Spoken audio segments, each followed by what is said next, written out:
Ladies and gentlemen, welcome to the TeacherCast Podcast, coming to you live from the birthplace of Rocky Balboa in Philadelphia, Pennsylvania, with your host, Jeff Bradbury.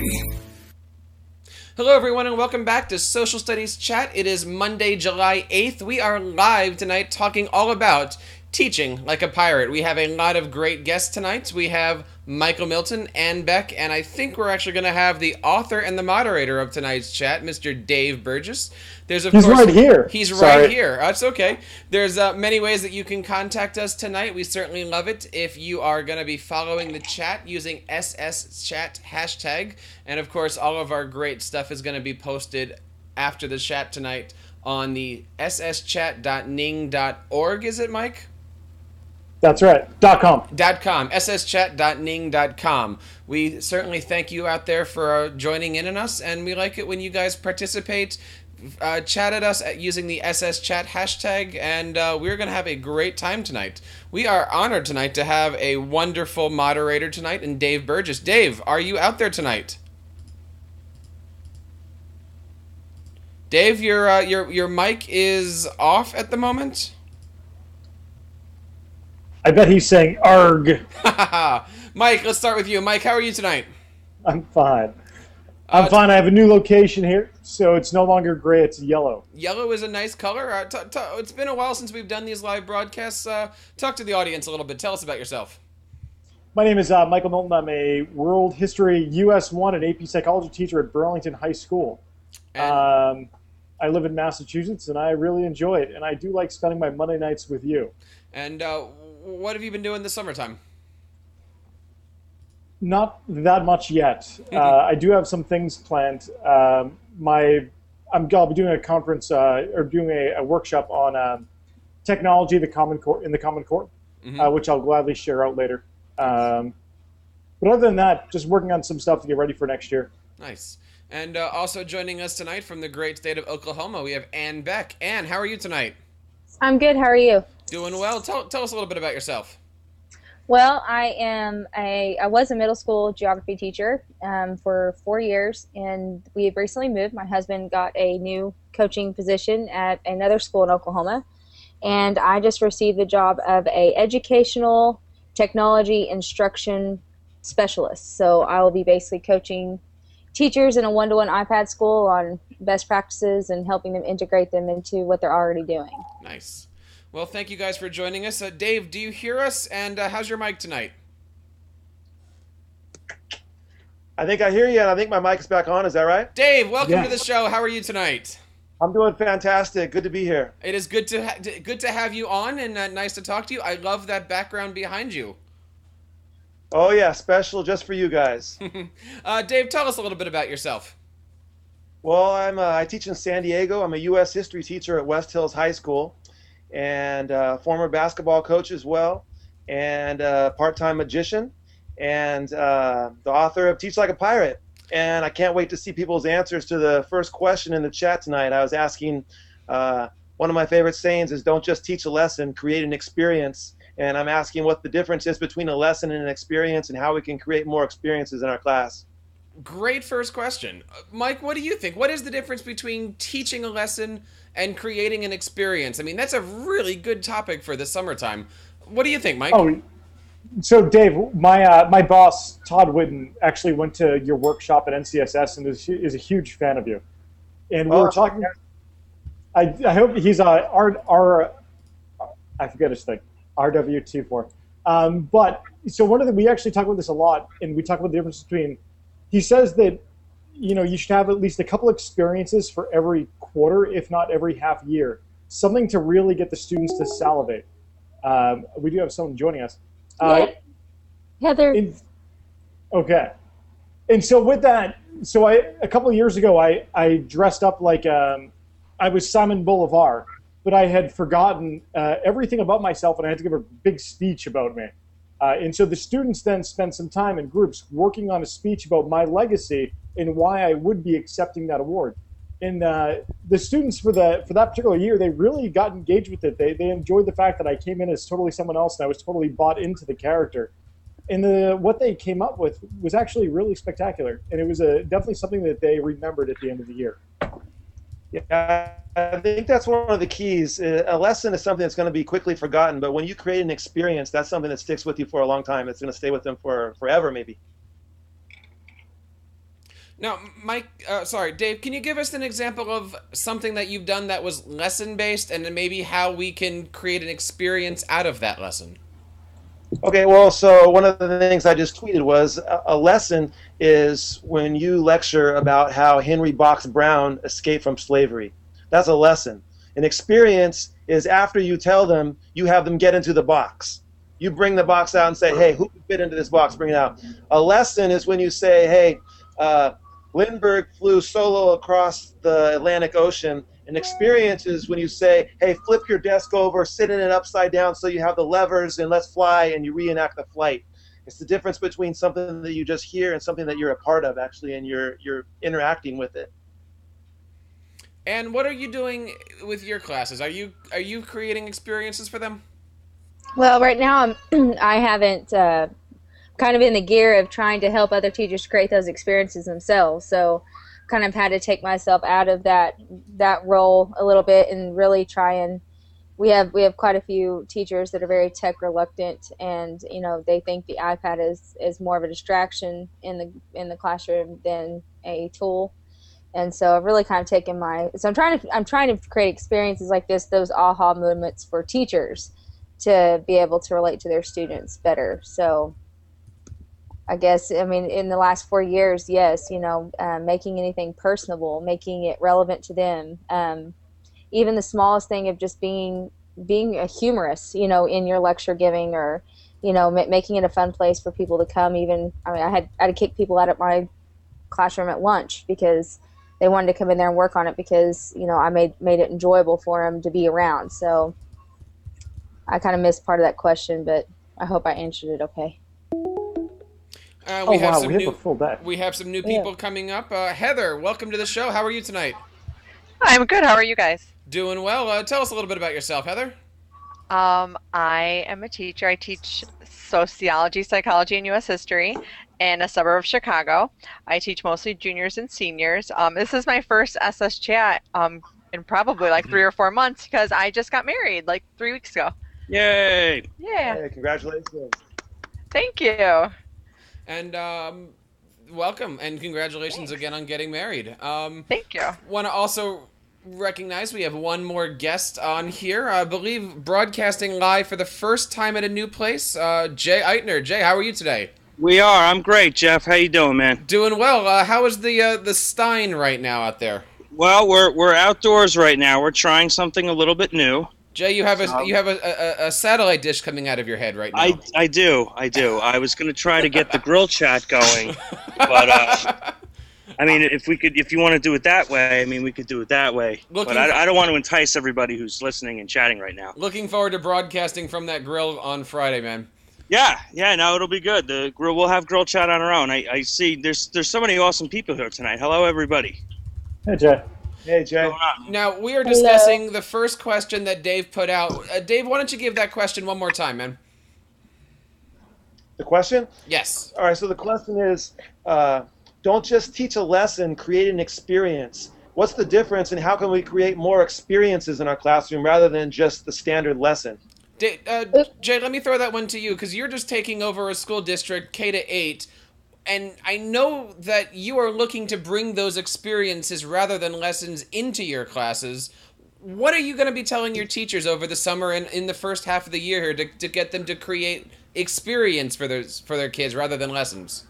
I've been fortunate enough, actually. I spent the whole day interviewing for additions to new staff coming in, and one of the things that we had was we talked quite a bit, actually, about how you got to bring it every day. And life isn't, teaching and other jobs are very different, if you will. So one of the things that, we constantly talked about today is how each and every day what you do matters so much, to the point that it's all about being your absolute best every single day, despite what might be happening outside of school. You know, we all have lives outside of school, and with that, we all have our own issues and problems and all that stuff. But when we're in school, and in the great state of New Jersey, it's for 180 school days, you have to bring it from day one to engage. And if you're not, you're kind of losing the war, I believe, right away. And what do you think?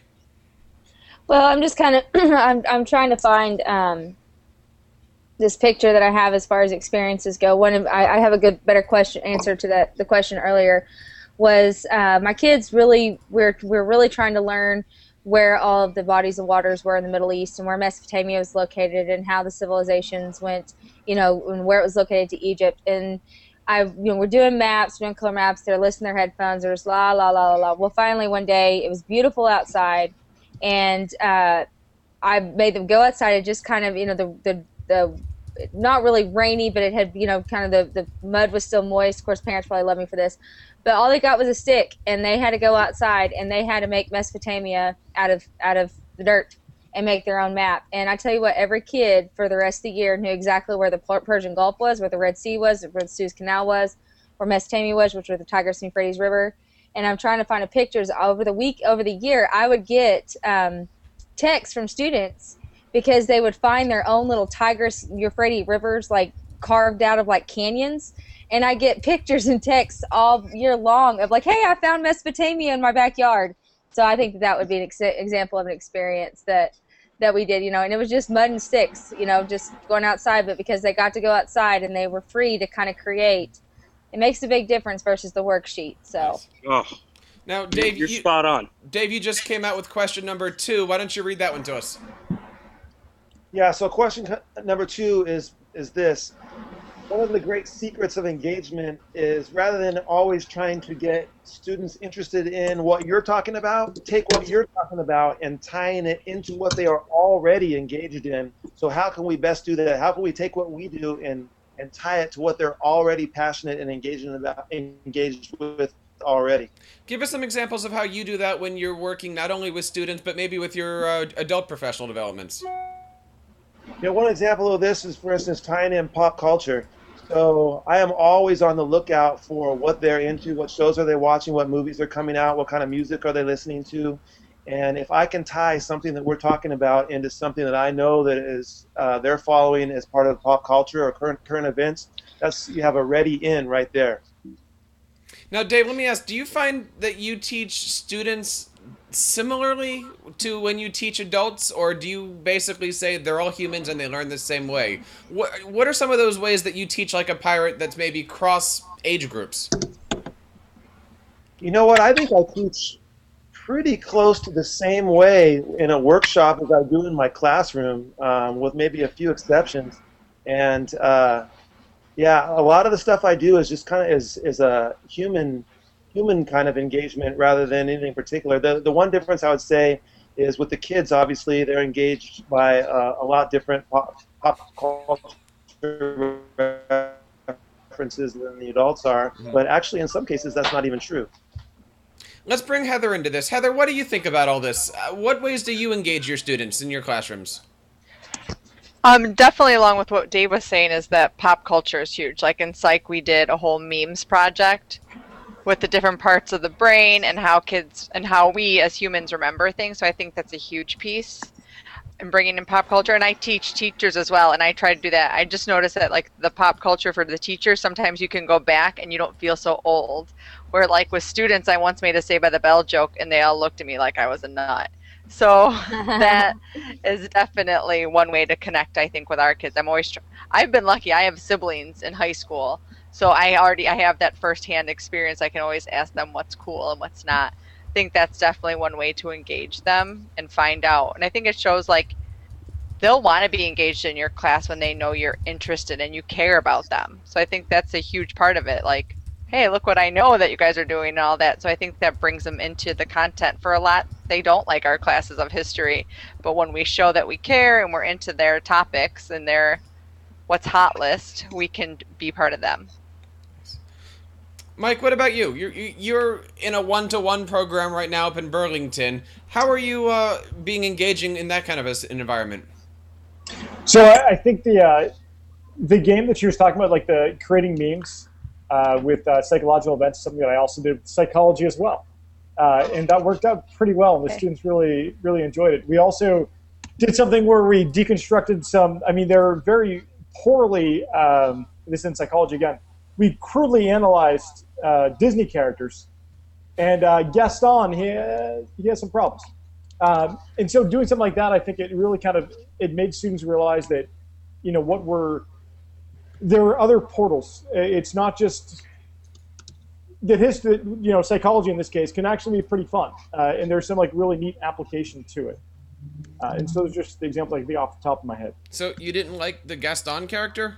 I actually love Gaston. I think Gaston should be the real hero of the story. I mean, nobody eats like Gaston. He's like Beowulf. Nobody sings like Gaston. I mean, really. Here. Exactly. Everyone loved him. I think the Beast was holding her hostage. I mean, it was it was not a good situation. I'm anti-Beast, and I apologize, and I want to go off on this, but I think the story's from the wrong point of view. Jay, what about you? Favorite Beauty and the Beast character? I'm going to take the fifth right now. I can't fully answer that to the best of my knowledge. I got something. Go ahead. Okay, my newest addiction, and this gave me a time to share, is I've always been a habit of a book fair or anything like that. Whatever the kids are reading, I'm reading. If I see them reading the Twilight series, I read them. When I saw the Hunger Games series, I read them. And my newest addiction is, and I use my classroom and got kids that come into my class making amazing things that literally I was trying to get pushed into special education. And that is Minecraft. Minecraft is a key to middle school kids. And I've even bought my own server. I'm learning to code with Minecraft. I've got kids fighting to be on my server. And and we built coliseums, we built statues, instead of kids having to draw, because I'm big of drawing. Like vocab words, instead of writing it out, I want you to draw it. Kids were making stuff in Minecraft on pocket editions on iPads and iPods. The computer game, though, is way much cooler. So, is someone giving me a train signal for Minecraft? Does someone do that? Did you hear that? Or is that just me? I heard it. I live across the street from the metro station in Chicago and forgot I wasn't muted. So when you're like, there's a train, I'm like, oh, it's my house. I thought Jeff was giving me some sound effects like with my Minecraft, because I did build a train station recently. I thought, no. Middle school kids, I literally have grasped so many kids. They were giving up their athletic hour to where I had coaches coming to me and saying, you got to shut down the server because my players aren't showing up to practice. It's great whenever you get into what they're doing and they don't see you as a teacher, but they see you as a human. And it's not that we're not human, but you know what I mean. Like, they don't see you as an adult; they see you as someone, almost like a friend. So, Dave, we're talking about, of course, your amazing book, Teach Like a Pirate. Talk to us a little bit about what inspired you to write it. Oh, I work with tough kids. My kids are a combination of three groups, basically, and that are students that are so individually disruptive in their college prep classroom that they've been removed from that classroom. And then, of course, in the wisdom of what we do is we take all those students who are individually disruptive and we put them all together into one room. Special education students who are being mainstreamed in my classroom as their least restrictive, pathetic about school. That's kind of my special mix that I teach. So I had to change. I had to adapt, change, and develop sort of my own style of teaching if I was going to survive, because I was starting to burn out early. And the Teach Like a Pirate system is based on 17 years of on the front lines working in classrooms like this and what really works with kids. And it was something that I was passionate about, and I didn't think that a lot of people were talking about, and I wanted it to be from a teacher, from someone who was still in the classroom, still out there teaching kids, and just to lay it out on the line.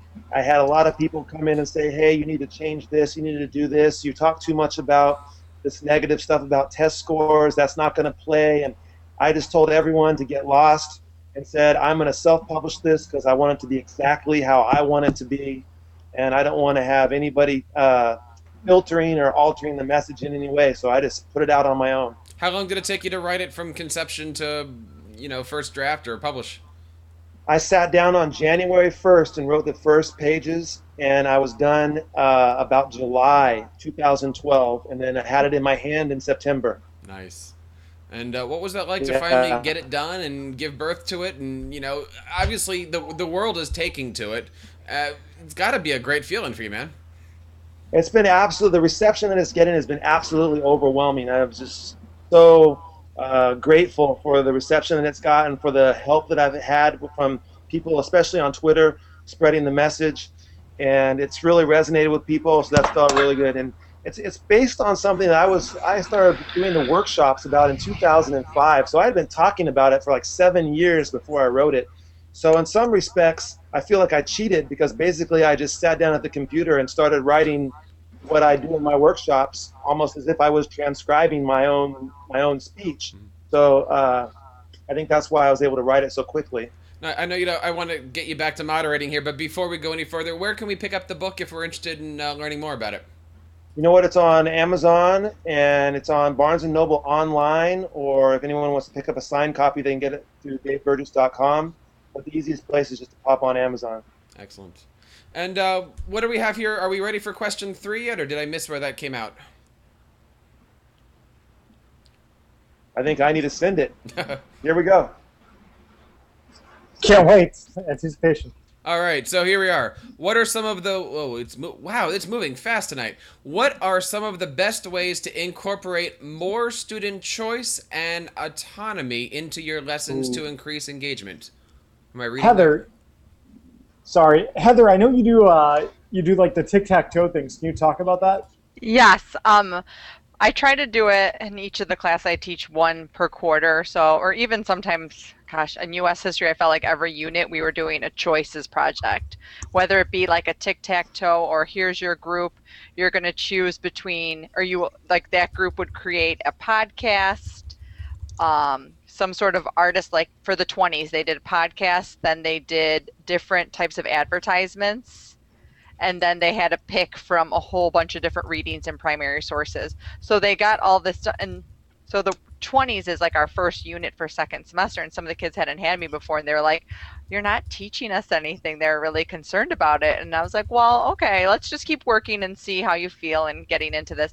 And by the end of the unit, they're like, I learned more in this than I've ever learned before. And I'm like, well, why? They're like, because everything was interesting. I'm like, because you picked what you were learning. And they covered everything they needed to know, you know, for our standards and stuff. And it was fun. And I had fun. They had fun. We were all learning different things, playing around with the tool. Like we have Chromebooks in my class. We were playing around with different sites. It was awesome. And a lot of kids had never had that. And I was teaching juniors and they had never had choices in school on what they wanted to learn. It was a little disheartening for some of them who didn't like school or didn't like history because of that. But those choices really opens up to them kind of how cool history really is. Now, Jay, what do you think about that? She just said juniors and seniors weren't used to having their own choices. You going into a K-8 situation, should younger kids have a choice in their education? And if so, what kind of choices should we give them?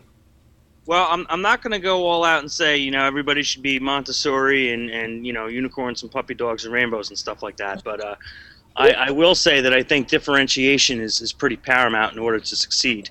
And if you're going to teach a lesson on the Constitution, you better have 6 or 7 different ways to teach that Constitution lesson. Specifically, you know, if you're going to go through the preamble, you better have an audio version of the preamble from Schoolhouse Rock. You better have a prop ready to go in front of the room to work with your kinesthetic and visual folks.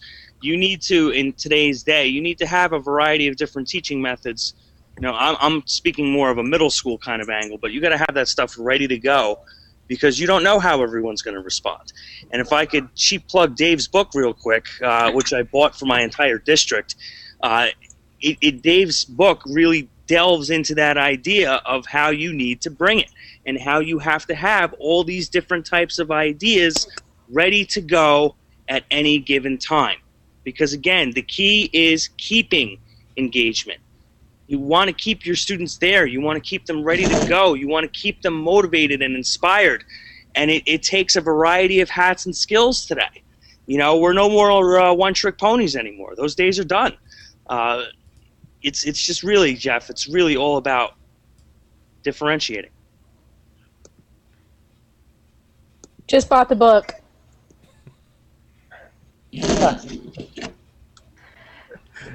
I read the book a while ago, Hey, and I read it all the time. Hey, so am I going to see this group of people in St. Louis at NCSS? Yes, I am Yes. going. I have a poster presentation, actually. Awesome. I have a poster presentation also, and I'm also making sure we'll have healthy everything. I couldn't go last year because of hip surgery, so I'm hoping this year everything will go. And St. Louis is so close to Chicago, so I'm looking forward to it. Well, we definitely have to have the SSCHAT tweet up then, because I'll be there too. Nice. Dave, I will be there as well. Dave, did you get out to ISTE at all? You know what? I was on a family vacation during ISTE, so I was feeling kind of left out. So what I did instead was I held a TLAP human scavenger hunt and gave away some free T-shirts and all the people who I had various TLAP people circulating through ISTE, and then other people had to find them at certain times and tweet a picture with them to get a free T-shirt. So I ran a TLAP human scavenger hunt, which is something cool. TLAP is Teach Like a Pirate. Nice. That is a great way to be creative from there. afar. That's awesome. Mike, I have to say, we've been doing this now for a few months, and I've never seen Social Studies Chat so busy as it is today right now. I know, it's really popping. It's very exciting. I think everybody loves the yellow room, Mike. I really do. That's got to be what it is, right? It took us a lot of time to pick it. How are we doing with the questions, guys? It is moving very, very quickly here on our tweet deck. It is absolutely. People are talking a lot about using kudos tone to you, events. Dave, for the Weird Al reference. That's awesome. Oh yeah. You know what? I love Weird Al, allowing kids to make sort of Weird Al versions of songs, taking content and then taking popular songs that they're into and switching the lyrics along. The kids really get into that, and I've seen just some absolutely amazing things that they do with songs. Nice. Yeah. We should have a for this book. We should have a what? A book chat over this book. Great idea. Like, Dan did one over one I missed. I didn't get to do that. It was. I have it over there. Who is this? M.R. Nerdstrom is saying, kids love to write and recite songs to the tune of I Wish I Were an Oscar Mayer Wiener. That could get bad. That could get funny, yes. Now, Dave, let me ask you, for somebody who might be a new teacher who doesn't have a pedagogy, who's still learning how to do things, what are some of the suggestions that you could give them, coming out of college even, to go right into these higher level presentation skills and teaching skills to get them teaching like a pirate versus, just basic, I'm lost, I don't know what I'm doing yet teaching? All right, well, one of the first things is that I tell teachers is that I break teaching down into 3 circles. There's content, there's techniques and methods, and those are the 2 that all teaching courses seem to focus on. Like, everyone's concerned with their content, knowing that. Everyone's concerned about all these techniques and methods that you learn, but nobody's talking about the 3rd circle, which is presentation. And that's the circle that's going to make or break you when you actually get in front of real kids. It's all great to have your pretty theoretically clean lesson that you made for your teacher credential program, and then you get in front of kids and you see it fall flat. So I want teachers to spend more time focusing on their presentation. Of course, they have to know their content. Of course, they have to have technique. If you don't have content in your lesson, then you're just a babysitter or an entertainer. You have to have that. But that presentation touch is where I think most people are struggling when they first enter the classroom. And that's also the place where you have the opportunity to add your unique voice and your passions and strengths and talents into the classroom as well. Too many teachers talk about, well, I'm part of this PLC. I don't have any freedom to do what I want to do. Well, that's just not true at all. You have all kinds of freedom, and your freedom comes in that 3rd circle of presentation. That's your chance to be you. Now, Dave, when you're talking presentation, can you guys hear me okay?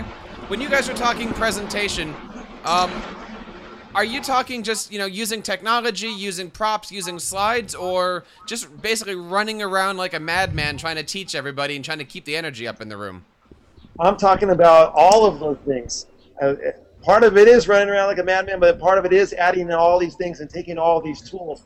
I am totally against any sort of declaring of any style. And even with the pirate thing, it makes me a little uncomfortable sometimes.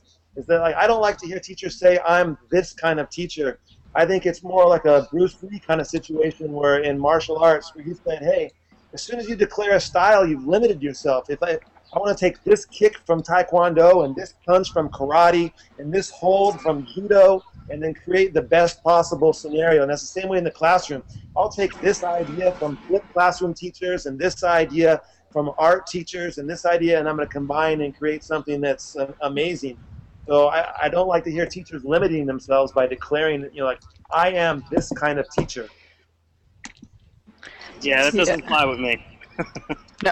One of the things you say in your book, Dave, is kind of like bring your passions into the classroom. Whatever makes you excited as a teacher, because that's going to show to the kids. Like, you're excited. Like, I love sewing and I like to sing Disney songs. Like, in these random things, I throw them into the class and they're like, oh yeah, that was the day you did this, and all these different, it connects to them. So your style should be who you are, not, I agree with you, not fitting into these, I teach Montessori, or I teach honors, so I have to be strict every day, and every day is this. Like, I'm with you. And it's not even comfortable for me. Like, if you're trying to fit into someone else, kids are going to see that, whether they're 5 years old or 15 years old.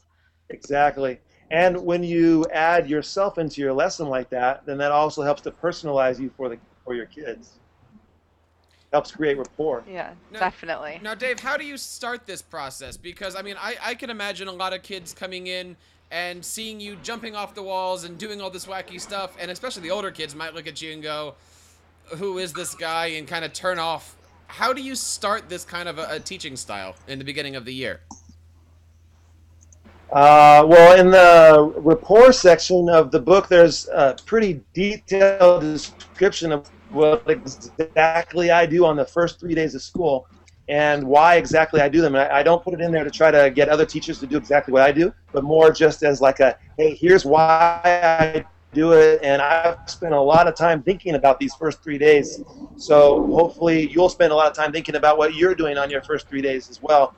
And I always ask teachers, how are you going to open your show? First impressions matter.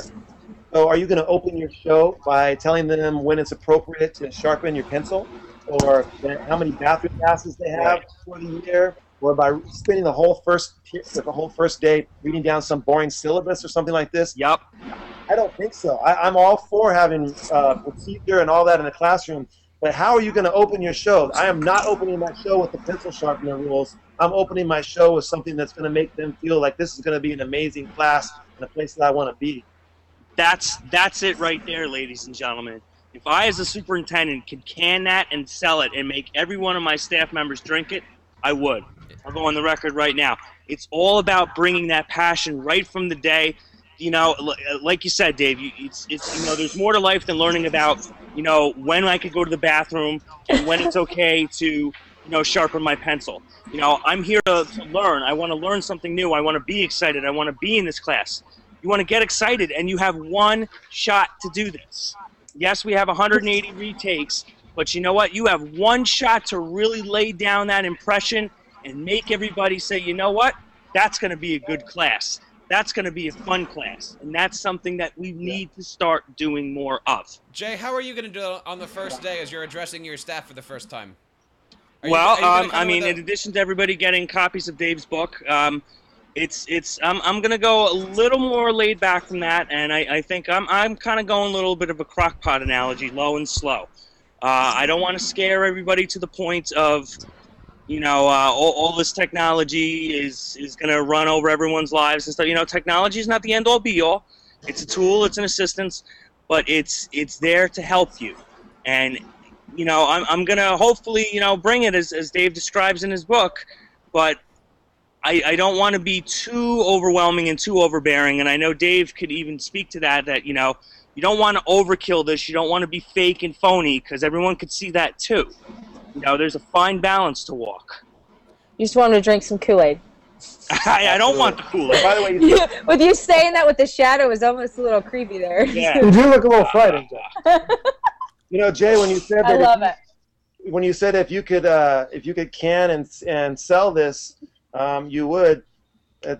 I am actually. Well, And he's doing you are, quite Dave, well, but too. I'm glad you said it, not me, pal. Dave, could you resend question 4? I think I sent question 4. I'm hoping. Could you tell us what question 4 is? Testing. You guys have me distracted. I better check. We absolutely do have you distracted. Man, you are Superman doing this at the same time you're moderating.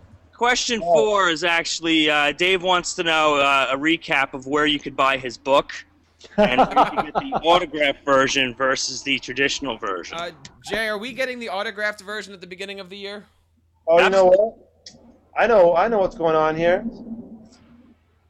I sent the wrong question. Oh, no. You do have me distracted. All right. Focus. Testing. All right, here we go. Should be coming out right now. It's there. You are set designer, director, producer, costume designer, and sound and lighting tech of your show. How can we use these elements? So you're responsible for everything in your room, the set, the costuming, the music that's playing, whether the lights are on and off, the arrangement of chairs. How can we use all of these elements to increase engagement? Jay, you're going to go with the Broadway theme on this one, aren't you? Sure. All the way. You know, what's not nice about being your own one-man band? Yeah, it brings its own challenges, and you're constantly worrying about a lot of different things, but you get to control everything, as you should in your classroom. You're going to control that ambiance. You're going to control what is heard and what is seen. And most importantly, you're going to control how it's being presented. And again, I mean, it's all about that presentation and making people engaged. So, you know, there's nothing wrong with being the set designer and the lighting designer and the sound designer and every other designer out there, because you're going to craft whatever you're doing to perfection and, more importantly, to your standards, so your students will be able to be reached. Well put. I think in March this year I started to Motownivate my students, where I would play Motown in order to motivate students between periods. And I think I saw some action. I think students really enjoyed it in March for a couple of weeks. What was Motownivating, it's a thing. What was that word? Motalivating. Okay. I'm sorry. It's Motown evading. You play Motown music. Motownivating. Nice. Testing. Is my mic turned on, guys? Yep. Okay.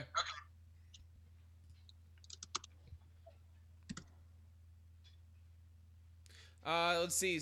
Looking here at the chat, somebody says, I've always been interested in teachers' rights and flexibility in the classroom, which is something I think is so important. Being, again, like Jay said, you know, being able to create that environment that they're comfortable teaching in, but also so that way the students are comfortable learning in. That audience is clutch. They're your crowd. That's your entertainment, you know, and you're the one who's setting the stage, and you have that obligation to set the stage. You know, it's different now. Ken Robinson, I'm sorry, I sound like I beat this in every time I come on here, Jeff, and I apologize, but it's 2013, and methodology that was used in, you know, the 1700s and the 1800s isn't applying anymore with this rapid technology change. And we all need to kind of get with it and get with the times. Well, I'm feel like I say the same things over and over again, just like with you. And in my role now, Jay, that it's really tough because you don't want to be that almost like Bible beater, you know. But I understand. It's tough for me because I feel like a lot of times we feel, well, once we get our degree, we're done learning. And our world is just rapidly changing. And if we are not in tune, even if it sinks down to a 13-year-old's level and what they're doing, what they're playing with, how can we use this as a teaching tool? I realize with, you know, Call of Duty and all these games, my kids who play those games could pinpoint every place on the map of Europe I gave them. So there had to be something to that, you know. But we feel like we just, oh well, you know, this is not the teacher I am. This is how I'm going to teach. But our kids power down every day when they walk through those school doors, and they power back up whenever they leave. So how do you, as an administration, how do you get your teachers motivated to learn, to find a new method of teaching and reaching these kids? Because the lecture days are over. These kids in the middle school, you cannot hold their attention. I mean, lecturing, you have to give them the creative force behind, make them be the creator behind a lot of your lessons. How do you give that kind of professional development to your teachers? Well, just really, to, go ahead, please. one thing to chime in. I'm bored when people lecture. Me too. If someone's sitting there lecturing, I'm like, okay, like Playing really, Words with Friends. it's hard. Exactly, it's hard. So I find that's something I'm not going to do then for kids unless it's short bursts and I'm really passionate and energetic and can tell this story that I'm bringing Michael. it. Michael, I'm sure everybody would love to sit lecture because I saw that face he gave, like, oh, I can't lecture anymore. No, it's not that. I don't like the idea of. I don't like the idea of absolutes in anything. Yeah, it's like all lectures are bad. No, I think it's they're not. ridiculous. They have their time and their place. I think if all you're doing is lecturing, that's an absolute problem. Yes. I think you should. And when I was doing my student teaching, my cooperating teacher made sure he said, Milton, you got to learn to do a lecture. You got to learn to do a lecture. You got to learn how to captivate an audience for a long period of time. And you're natural. That word, captivating an audience. Yeah. But some of these teachers aren't captivating their kids. They're not like they're that dry eyes commercial where it's like, oh, blah, blah, and I'm sure watching Michael in front of the classroom, I'm sure all of his kids, he could sit up there probably and lecture a whole hour, and those kids are just like, oh, can we lecture again today because he's such a great storyteller. We saw that at Philadelphia. So I mean, I know students feel the same way, but I guess you're right. You can't have no absolutes, but I think you're in a different situation too, Michael, because I think that a lot of kids find you entertaining, as we all do. Very entertaining. Well, that's a obviously. Whole piece. That's a very important piece of this, is that you have to really be, you have to be passionate about what you do. I mean, we're all social studies teachers, and I think we're all very passionate to the core. I mean, yeah, I'm a superintendent now, but I started as a social studies teacher. I will always be a social studies teacher. And social studies comes down to telling a story. And if you're a good storyteller and you know all the parts and you could really play things up, you will have everybody hook, line, and sinker. Right. But to go, to build on that, gone are the days of being the sage on the stage. And it's really all about guiding by the side. Yeah. So you can get a little bit of that passionate lecturing, and you could get some of that fire and get them motivated and psyched and going. But then the onus is brought to the students, and it's brought into them to getting on task and getting things done. What do you want in the end? What do you want your students to leave with at the end of the class, or the end of the period, or the end of the semester? That's the other piece you got to keep in the back of your head the whole time. What do I want my kids to leave with? A great story? All right, yeah, I want that.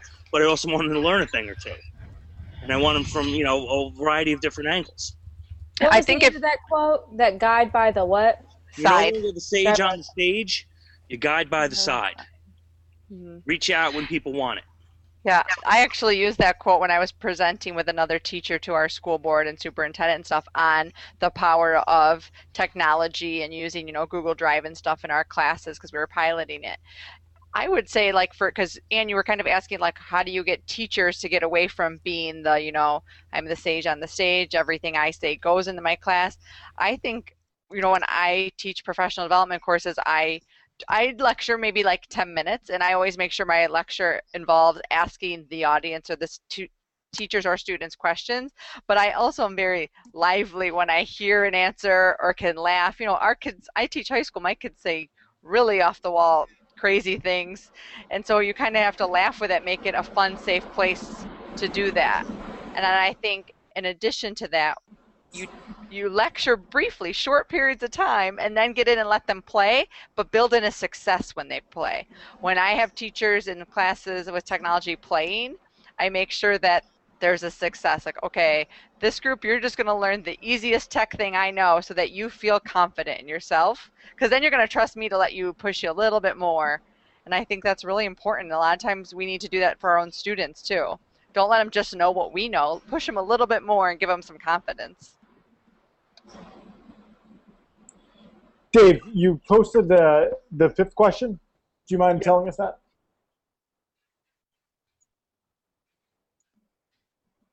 We were touching on earlier, and that is one of the ways to be the most powerful and effective in the classroom is when you add your unique voice and your passions and your strengths and talents to the class. So how can you do this, or how do you do this? How do you add what is unique about you into your lessons. Like, for example, for me, as a magician, I'm constantly trying to search for ways to add magic into my class. And that's going to make me more powerful. And it's not that I think everyone should go out and buy a magic book. It's that everyone should look for what they're passionate about and how they can add that to their class. That's great. I know throughout the year, I would, whatever we're learning that day, I would kind of sum it up in a song, like a pop song. So if we're talking about the Absolute Monarchs, the song for that day might be It's Good to Be King. And then I would post it, It's Good to Be King by Tom Petty. And then I would do that throughout the year. And it wasn't something that was totally encapsulating for students. Not everyone really cared, but I was up on the board and some students really got into it. And that's okay, because you're reaching some of that population. We all know we're not going to get everybody every single day. But you know what? If you get a handful with Tom Petty, and you get another handful by a fantastic lecture, and you get another handful by a really dynamite online presentation, and another, you're bringing all angles on the edge, so everybody knows, all right, well, you know what, Eitner's not just going to come in and lecture again. There's always something different going on. And that's another really important piece. And I think, Dave, again, you really bring this out in your book, that it talks about, you can't just do the same old hemity every single day. And those days are over. Yeah. So something else that I was able, because I really enjoyed comedy and I also enjoyed Twitter quite a bit. And so for the French Revolution, I had the tweets that started the French Revolution. And I thought they were very humorous, and I just put them on the board, actually right next to the music for the day. Because I figured the whole concept of my classroom, I wanted there to be multiple entries into the class. So if this wasn't your thing, or if the introduction wasn't your thing, I also had this kind of humorous piece over here. I had this music piece over here. And I was trying to look for different avenues that there was more than one entrance for you to enjoy, or to you to be a part of it. I loved doing lessons on the French Revolution. One of my favorite things that I got to do, I actually brought in scads and scads of food. Really disgusting, every gross, candy known to man. Lots of soda in the breakfast, and it was donuts and every sugary good thing that every kid loves. And I'd stick a whole pile of food in the front of the room. And what I would do is I would put up a whole slide of notes that they all had to copy, and I'd start talking about the King of France and simultaneously eat. But not just eat a little bit. I would eat in such a gluttonous amount to the point where the popcorn would be spilling on my shirt. And I'd burp in front of the kids. And I'd go so far as to I'd had other teachers come in, and they would eat in front of the other kids too.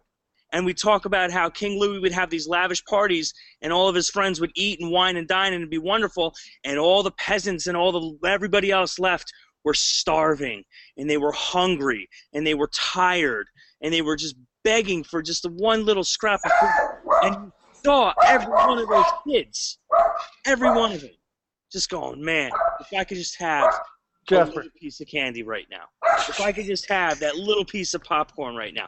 And they're sitting there copying notes. It was phenomenal. Phenomenal lesson. Now, I don't recommend doing it because I gained about 5 pounds and had a stomach ache for 5 days after that lesson every single day. But it's one of those things that, it's just a different way of doing it. So it's nice to see that you're eating like a pirate, too. Yes. You were like a pirate when you were eating that food. Oh. Oh. It was awful. Awful.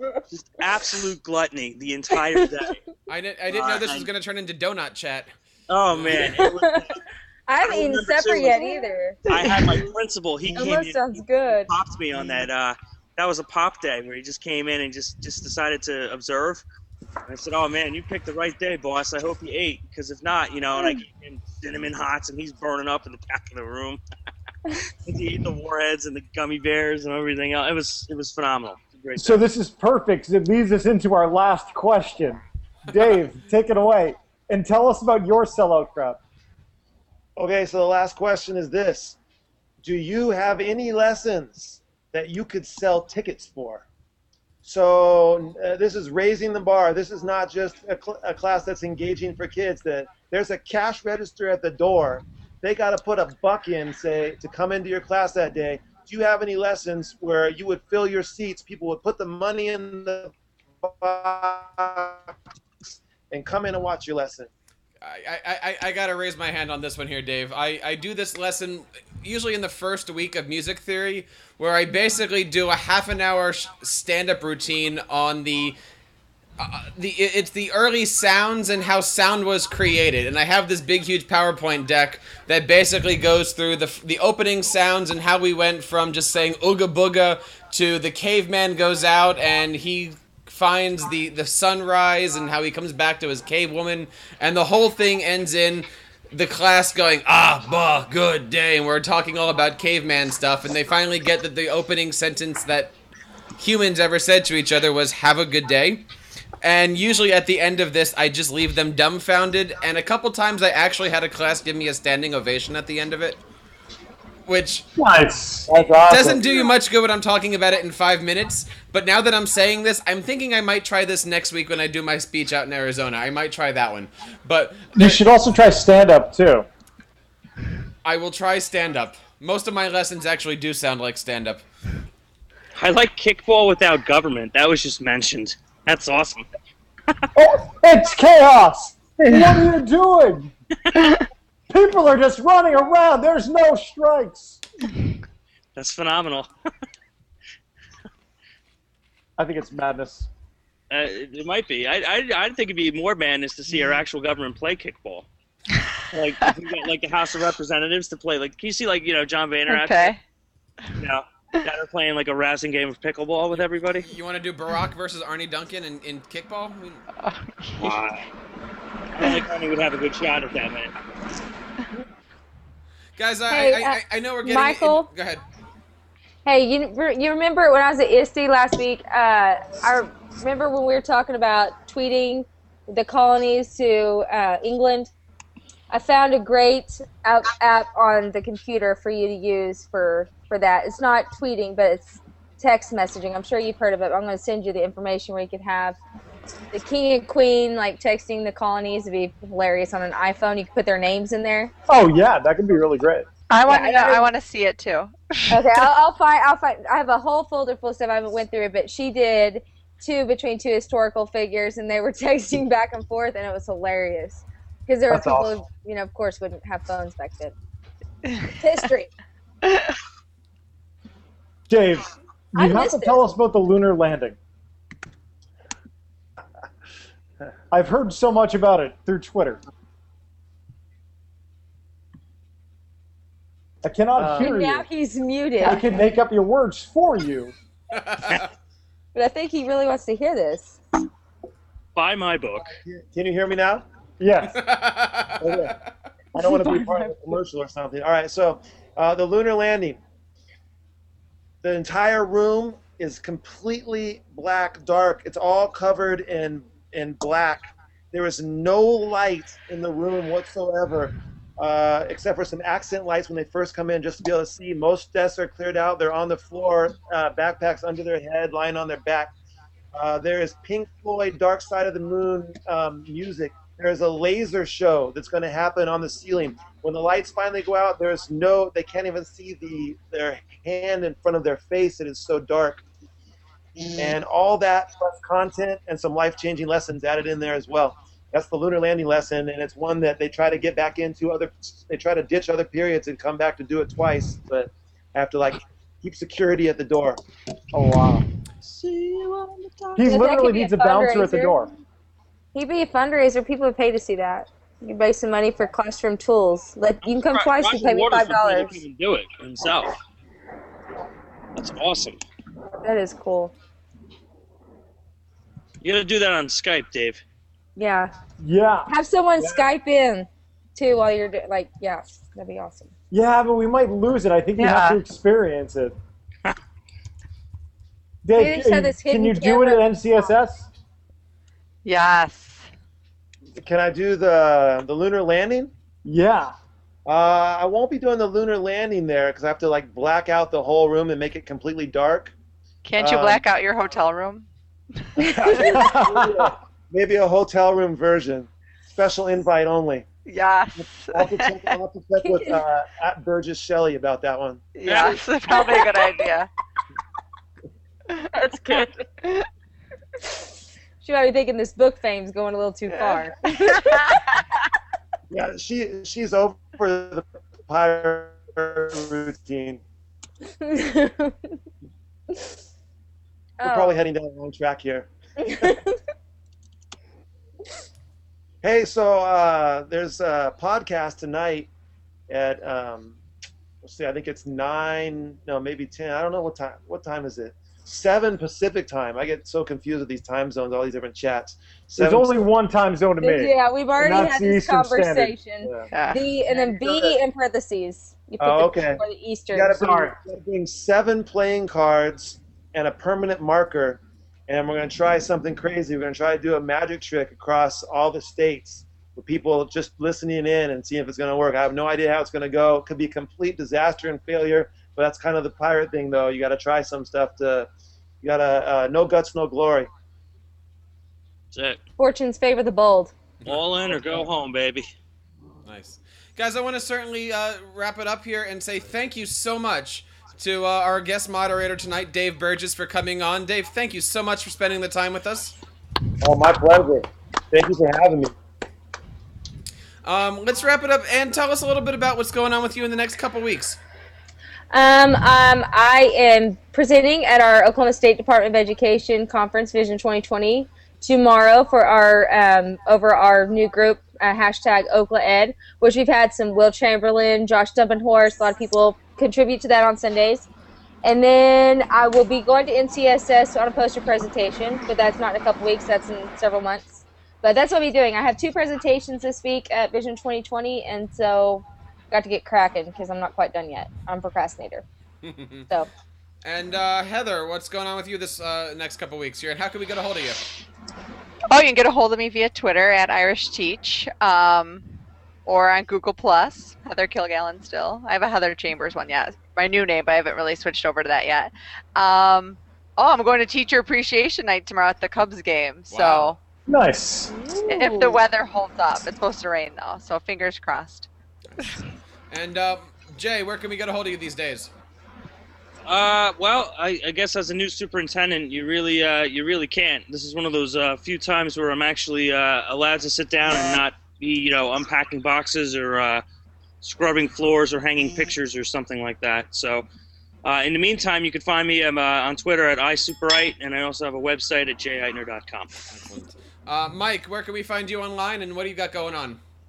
So you can find me online. My Twitter handle is @42thinkdeep, which is a Hitchhiker's Guide to the Galaxy reference. I have a website, michaelkmilton.com, and I'm also on Tumblr. Thanks. I don't know who did that. Was it me? I'm trying to think. Next couple of weeks, I'm going to be presenting at the Massachusetts Teachers Association conference. I'll be doing a couple presentations there, and then I'm going to be working on something called History Labs, which I think is going to be really fun. It's just kind of making a history lab instead of a science lab. And I'm working on that with a friend. Finally, our guest of the hour, Dave, where can we reach you? And one more time, how can we get a hold of this great book? Okay, so you can get the book on Amazon. You can get it on Barnes & Noble online or through my website, daveburgess.com. I'm always available on Twitter, @BurgessDave. And if you're going to Chicago for the SDE Extraordinary Educators Conference, I'll be presenting there, I think, on July 22nd. And I'll be in Corpus Christi on the July 15th coming up. Excellent. And one more time, thank you for all the sound effects. Thank you, Jay. It got really annoying.